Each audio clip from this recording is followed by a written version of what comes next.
Get this rolling. Hey, we're still on 7.2, properties of rational exponents, but we are going to start on example 5. Okay, so we're starting example 5 today. We did everything up through example 4. Okay, we added and subtracted roots and radicals. We did all of that. Now we're going to do these same things, but with variables in it. Okay? So, what we do need to keep in mind, okay, and right now we're actually going over this in my geometry class, or classes. If I have this, what happens? They cancel, right? Taking the 7th root and then taking something to the 7th power, that's the same thing. It's like square rooting something that you squared. Okay, you get back to the same place. So this would just be 2, right? You guys agree with that? Okay. Also keep in mind, if you have an even, if you have an even radical, there's a possibility it's plus or minus, right? Okay, so be aware of that. All right, so example 6. Okay, and there's not really any better way to teach this than just go through the examples. So we'll do some of the ones that they actually show there so we can look at those. Okay, but I have the cubed root of 125 y to the 6th.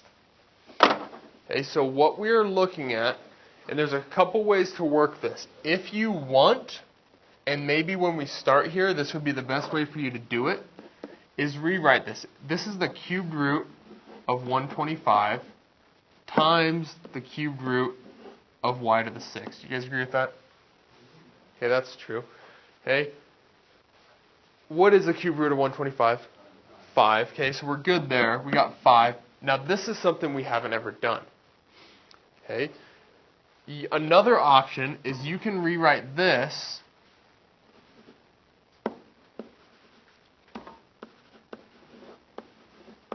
separate also.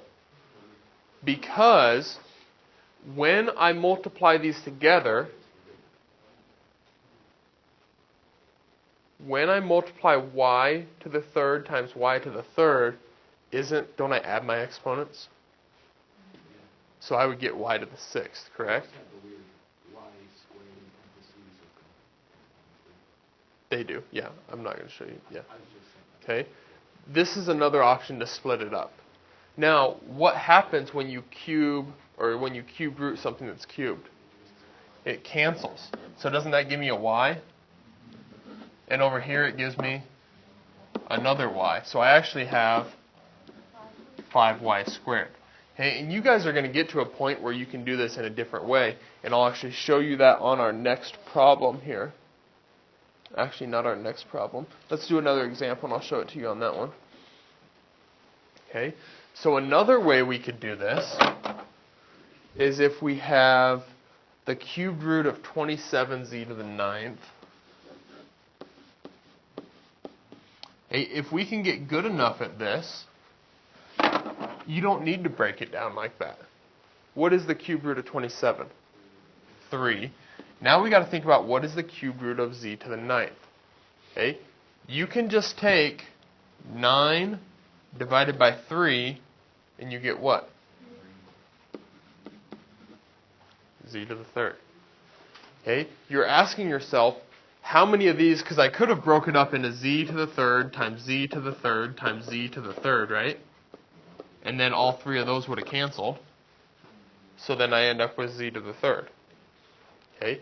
But that's all outside the radical, correct? Because I actually used my cube root. Okay? So if you don't need to write it out, you don't have to. Okay? For some of us, it might help, though. Okay? Maybe for a little bit, it might help. Okay? Now, the next problem they give us is actually in exponent form. Okay? Rational exponents. So they give me 9u squared.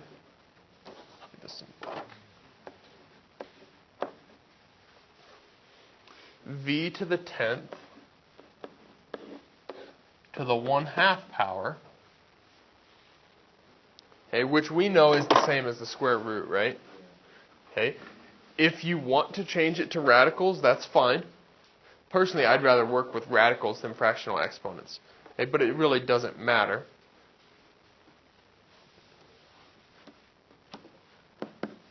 What is 9 to the 1/2 power? 3, because it's the same thing as the square root of 9, right? Okay, so I have 3. What is u to the 2nd to the 1/2 power?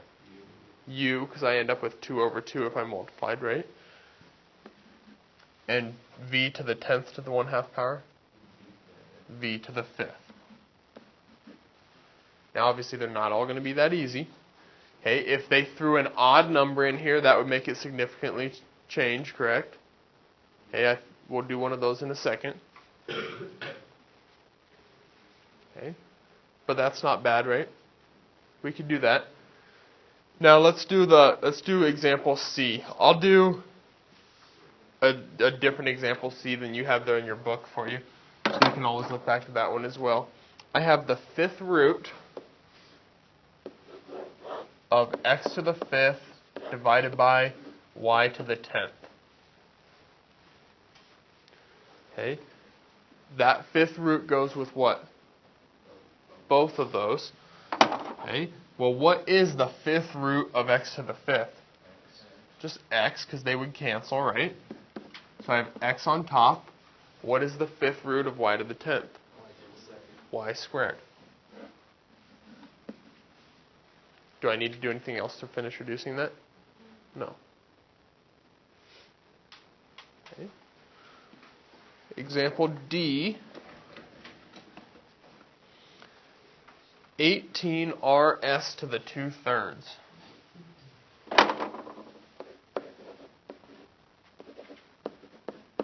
Now be careful, there's no parentheses. Does that 2/3 go to anything except the s?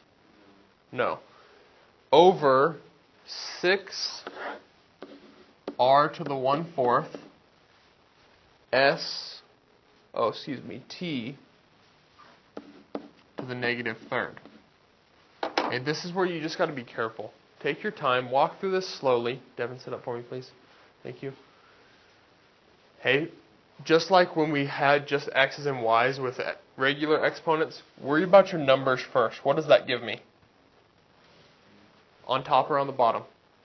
On the top. So I have 3 on top.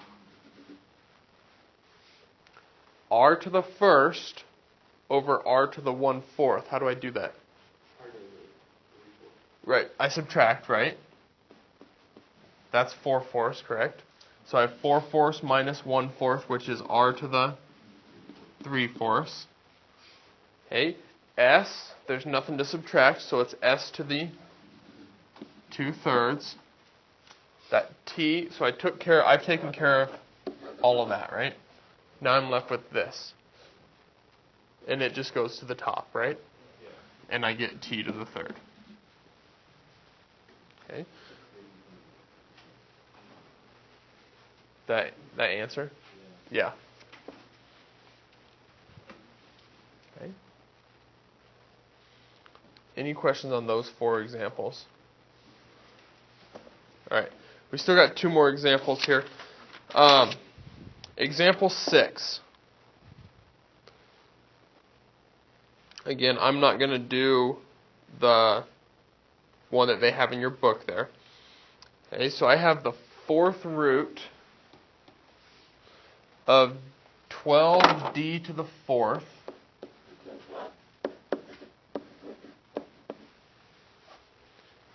e to the 9th f to the 14th. And this is what I was talking about. It changes because now they're not all multiples of 4, are they? Okay. What is the 4th root of 12? Is there one? There isn't one. Now we got to check and see if we can reduce that. But I know that 2 times 2 times 2 times 2 is 16. So can I reduce that at all? No. So the way I'd like you guys to do this is now you're going to set it up. Okay, what's on the inside still? Well, I couldn't mess with that, could I? So I still have a 12 on the inside. Okay. Can I do anything with the 4th root of d to the 4th? Yes. What is it? Cancel. They cancel out, so I just get d. But that's on the outside now, right? Because I could actually fourth root it. So now my d's on the outside. Okay, now I'm over to e. Okay, how many fourth roots can I take out of this? 2, because isn't this the same as e to the fourth times e to the fourth times e? Right, so I could get rid of these two, right? Which would leave me with e, careful, because those cancel, right? So I just have e squared. And then on the inside, I still have one of my e's. Okay, these are going to be the challenging problems here. Okay, now you also could have taken, okay, how many times does 4 go into 9? Twice, right? That gives me 8. Okay, so it goes in twice, so I have a 2 here. I need one more, so that's my e. However you want to look at this. Okay, f to the 14th, we're going to break it up in multiples of 4. So I have f to the 4th times f to the 4th, that's 8. That's 12. That's 14. So how many f's come out? 3. So I have a 4, 4, 4.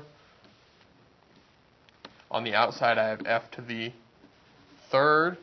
On the inside, I'm left with f squared.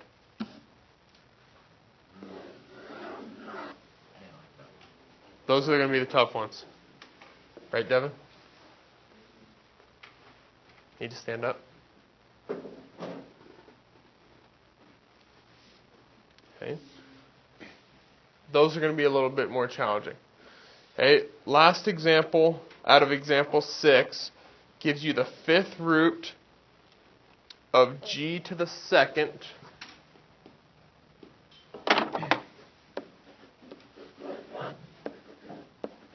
over h to the 4th.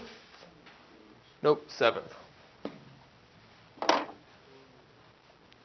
Again, that 5th root goes with what? Both. So on top, I have the 5th root of g squared, which doesn't reduce at all, right? Okay, divided by the 5th root of h to the 7th. Can I reduce that? I could take an h out, couldn't I? Because isn't this h to the 5th times h squared?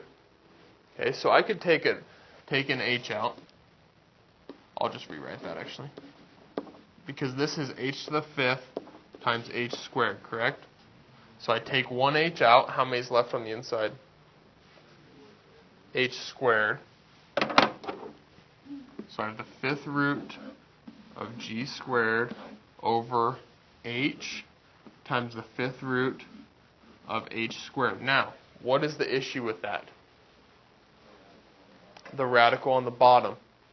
Okay, I can't have that. What do I need to multiply by to get 5 of these h's? Because I need the 5th root of h to the 5th for it to go away, right? So I need 3 more h's, but they have to be under the 5th root, correct? So I need to multiply by h to the 3rd. Because now I have, when I multiply these, I have h to the 5th, right? So this actually gives me another h on the outside. So on the outside I actually have h squared. Is there anything on the inside on the bottom anymore? No. Now on the top, g squared times h cubed. Just g squared h cubed, right? Is it okay to have that 5th root on top like that? Yes. Yeah, that's not a problem because it's in the numerator. Okay, the only time that's an issue is when it's in the denominator. Is this an acceptable answer? Yes. There's no more reducing that you can do. So we're getting answers that we've never seen before, right? We're getting some funky stuff. Okay, so just be aware of that. Okay, understand your rules. We'll work through this today. If you have questions, we can talk about them. Okay.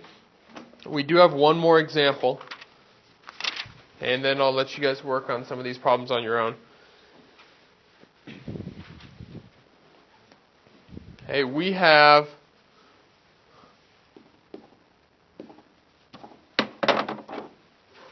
5 square roots of y plus 6 square roots of y. What is that? It's what? 11 square roots of y. Hey, treat this as just your regular variable, right? There's your variable. So I have 5 and 6 is 11 square roots of y. Okay. That one's not too bad. What if I have it as, or something like this? I have 2xy to the 1/3 minus 7xy to the 1/3. Hey, you just have to be careful. What's in common? What do you have in common here? Xy to the 1/3, right? Well, over here I have 2xy to the 1/3. Over here I have negative 7xy to the 1/3. What does this give me? Negative 5xy to the 1/3. Okay, find what's in common. It doesn't always have to be just one variable. Here it's multiple variables. That's not an issue. Okay, if they were different, you wouldn't be able to combine them anyways, right? Because they would be unlike terms. Okay, last one here. I have 3, and this just kind of shows you how complex they can actually get. 3 cubed roots of 5x to the 5th minus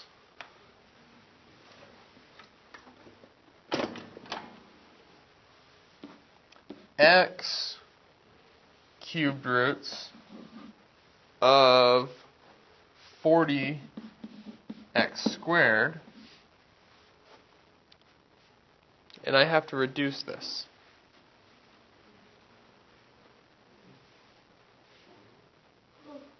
Okay? I have to simplify it. Step 1 is reduce. Okay? So go through each of these. Can I reduce this? Well, here's the 3 on the outside. Can't do anything with that. Cube root of the 5? No. So I still have 3 cube roots of 5. Can I reduce the cube root of x to the 5th, though? Yeah, because that's x cubed times x squared, right? So I can pull this one out. So on the outside, I now have an x. And then on the inside, I have x squared still.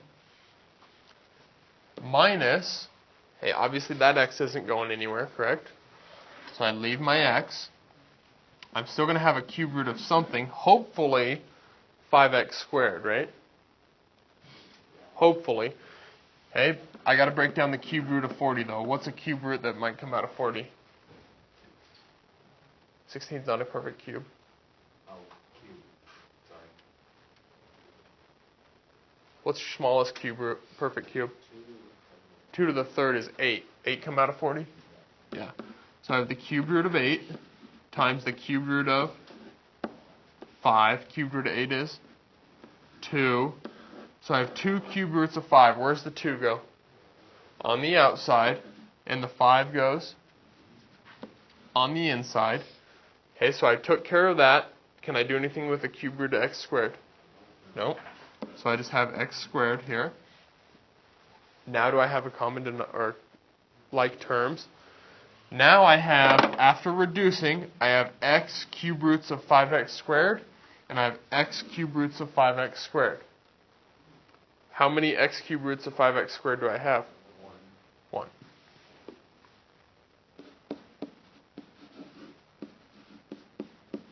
Because 3 minus 2 is 1. Reduce first. Always reduce first. Okay. So we went through 49. Is that right? We're going to do 51 through 81 odds. Add on.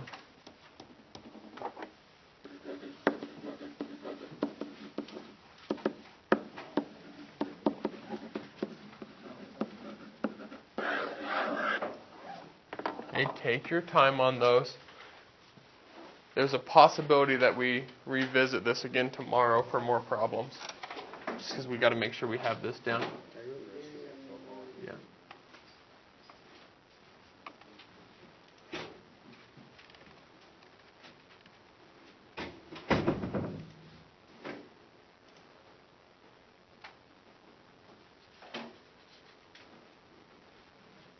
What page is this on?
Probably looking at a quiz on Thursday.